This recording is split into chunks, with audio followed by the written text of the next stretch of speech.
Good morning, my friends. It is Friday, May the 2nd, 2025. Ejay here with Warriors Path Therapy. I hope that you've all had a wonderful week. I myself have been under the weather. I'm still a little bit under the weather. I'm maybe 75-80% today, but I needed to get into the studio. I needed to do some recording and some podcasting and just sharing with individuals and support. And I just wanted to do the part 2 of my series on trauma and healing, which again I've titled The Pathway Back to Ourselves. And so with that, I'm going to get started, and I just hope that you have had an opportunity to listen to the first part of the series. If not, you can go ahead and do that. It's in the link there under Warriors Path Therapy here on Spotify. So with that, let's get started. Just to reiterate who I am, Ejay again here. I'm the founder of Warriors Path Therapy and Consulting.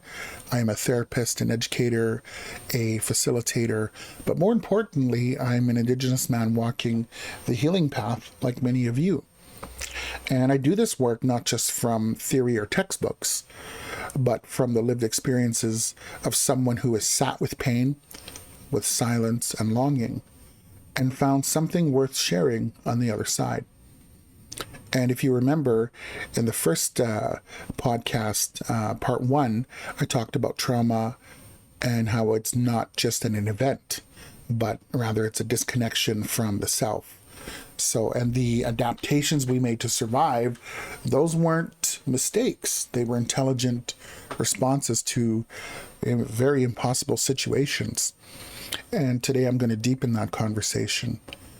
Because if trauma is the disconnection, then emotions like guilt, shame, anger, and grief are often the messengers showing us where that disconnection lives in the body and in the heart. So this one I'm going to title The Wisdom of Our Wounds, Guilt, Shame, Anger, and Grief. And again, it's all part of finding the path back to ourselves. So I'll talk about why these emotions are not quote unquote bad. I'll also talk about how they served us once and how they may now be holding us back, and how we begin to move through them instead of being ruled by them. I'll share stories from my own life, from my work with Indigenous men and families, and from the communities I've sat with. So sit back, relax, take a breath, have a coffee. You're not alone here, and let's begin. So I'll start with part 1, guilt, the guard dog that kept us safe. So that one that creeps in just as we begin to reclaim ourselves. I hear it in my sessions all the time, especially from people who are learning to say no for the first time. You know, I told my partner I needed space and I felt terrible. Or I turned down overtime and I felt like I let everyone down. Or I didn't go home for Christmas this year and the guilt nearly broke me. Now, these are all things that I've heard. Sound familiar? Well, guilt is one of the earliest emotional protectors we develop. You know, as kids, many of us learned that our needs were too much. Our quote unquote no was dangerous. Our boundaries weren't allowed. So guilt stepped in to keep us small enough to be safe. You know, guilt says, quote, if you say no, they'll stop loving you, unquote. Or if you rest, you're lazy. If you choose yourself, you're selfish. Right? But guilt doesn't mean you're bad. It means you're crossing into new territory. It means you're starting to honor your own limits instead of betraying them. I remember when I first started turning things down, such as family gatherings, speaking requests, even favors from close friends. Each no that I gave felt like a betrayal. But in truth, it was a return. A return to the part of me that was tired of being everything for everyone and nothing for myself. Here's what I tell my friends, my clients, and even myself. I say, if you feel guilt for choosing yourself, you're probably on the right path. So when guilt shows up, don't silence it. Acknowledge it. Let it speak. And then thank it for trying to protect you. And remind yourself, I'm allowed to choose me now. Right? And so from guilt, we also get shame. So shame is the burden that was never yours, right? Shame is heavier than guilt. If guilt says, I made a mistake, shame whispers, I am the mistake.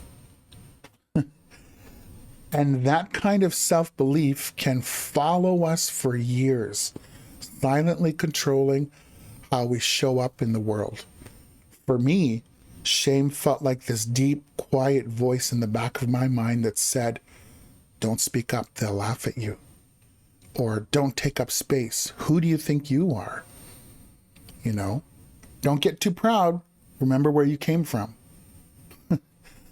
I used to think that voice was, just me being humble, but it wasn't. It was shame internalized, inherited, entrenched. Shame is often born in childhood, right? When our caregivers didn't or couldn't respond to our needs with consistency, gentleness, or safety, our bodies made the safest assumption they could.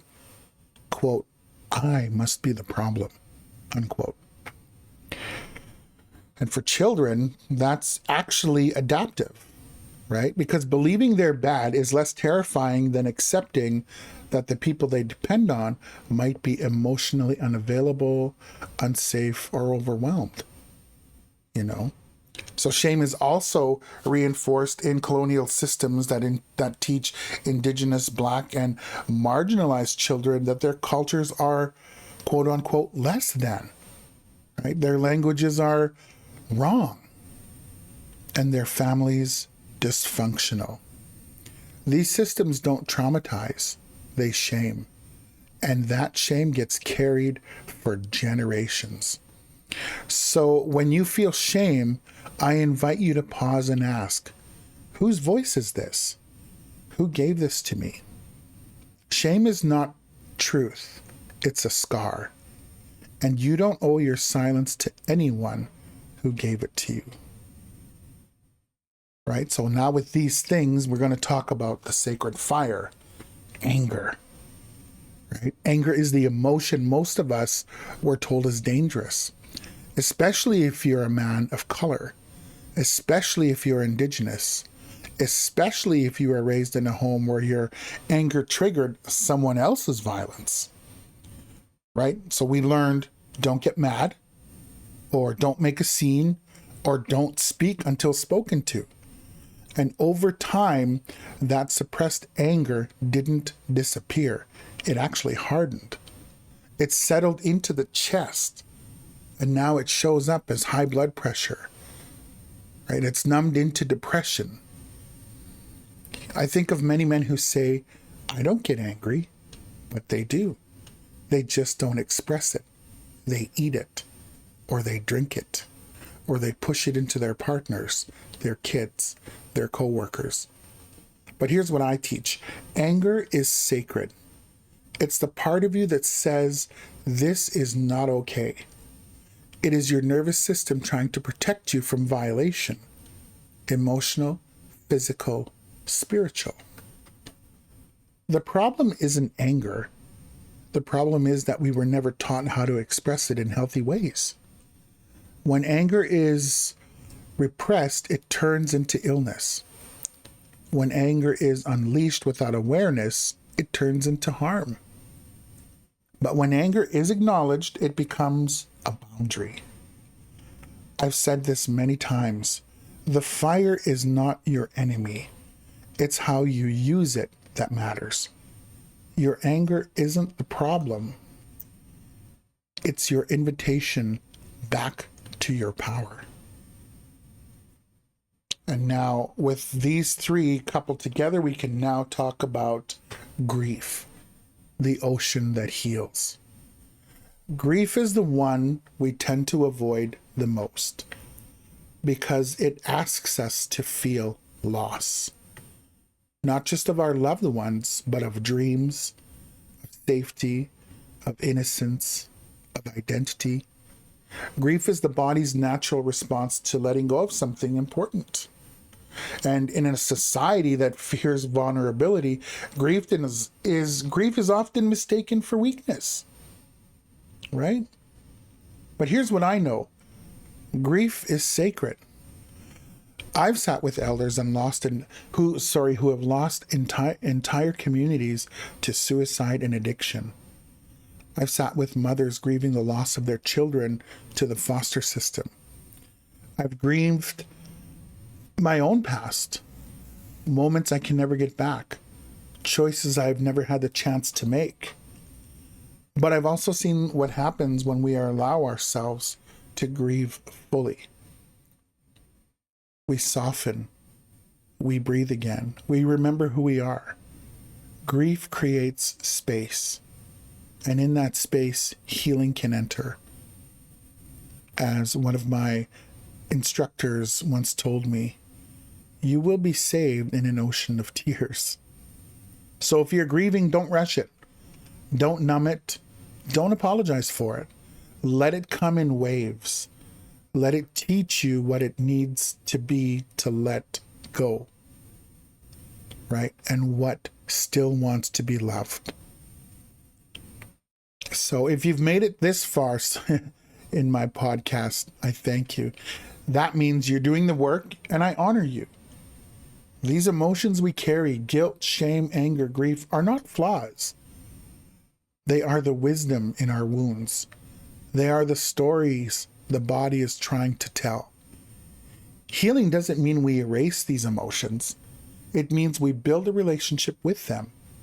We stop running from them and instead ask, what are you trying to protect? What do you want me to know? And how can I love the part of me that still believes I'm not enough? You are not your guilt. You are not your shame.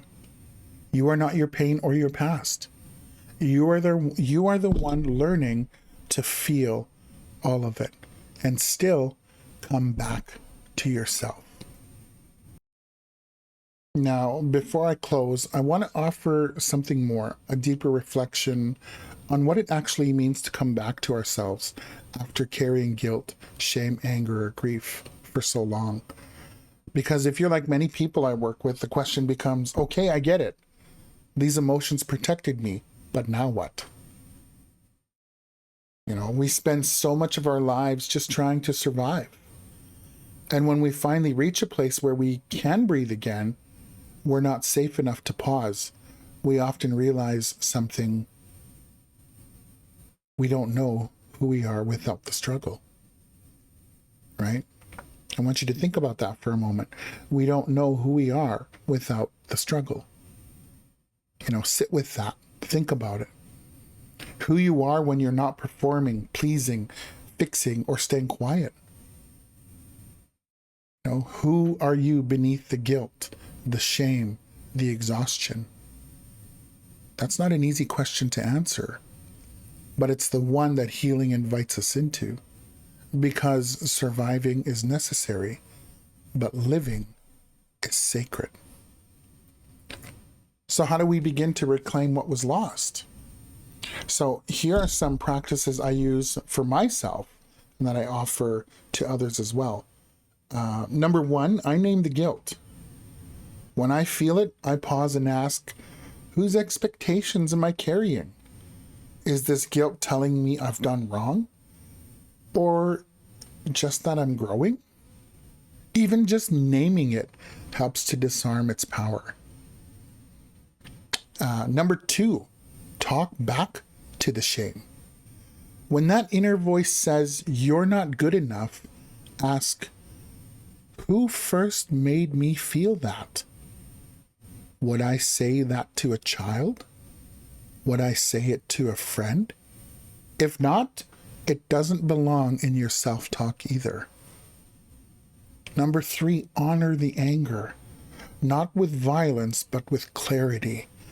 Ask, what boundary of mine was crossed? And say it out loud, even if you're alone. Give that truth a voice. Your body will thank you. 4, hold space for grief. Set aside quiet time, just 10 minutes to sit, cry, journal, or walk and feel what needs to move. Grief isn't something we finish. It's something we carry with reverence. These practices aren't quick fixes. They're lifelong companions. Think of them like ceremony, acts of remembering who you are. So now let's talk about how this shows up in real life, in day-to-day relationships and work and family. Maybe your partner expects you to always say yes.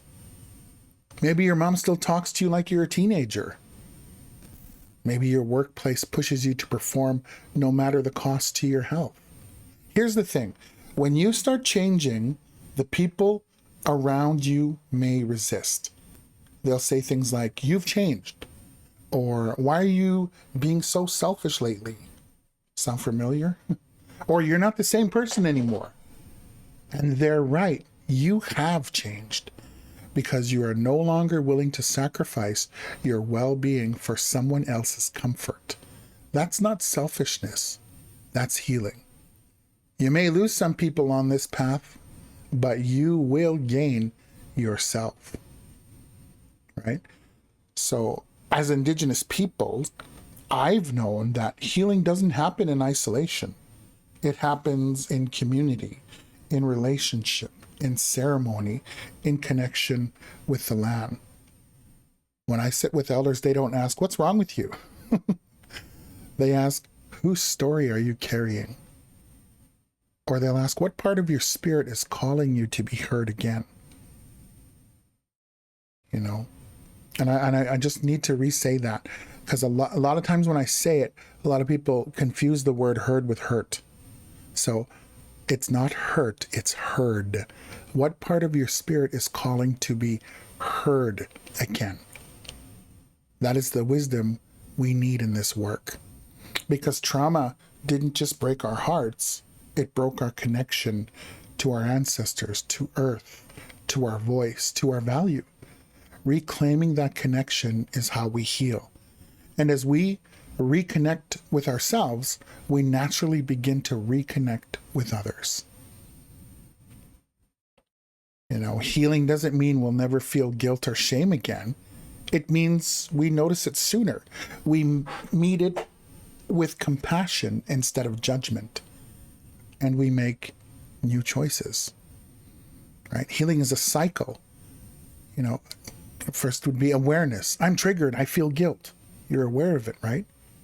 And then comes compassion, right? This feeling makes sense given my story. And then comes choice. I can say no and still be worthy of love. The cycle awareness, compassion, choice becomes the new way of being. It's not perfect, but it's powerful. So in my final reflection on this, here's what I want you to ask as I close as part of this journey. Where are you still saying yes when you mean no? And what old belief are you ready to lay down? And finally, what part of you is ready to come home?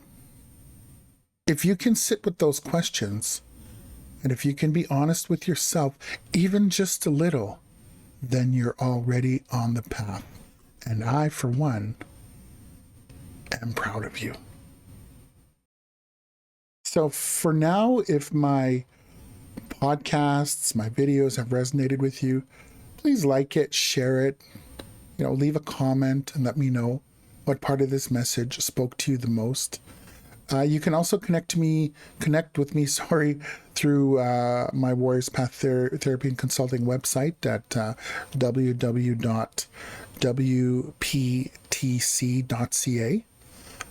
There you'll find links to my TikTok, to Facebook, to all of the other links there, my contact information when I do virtual men's talking groups every Wednesdays.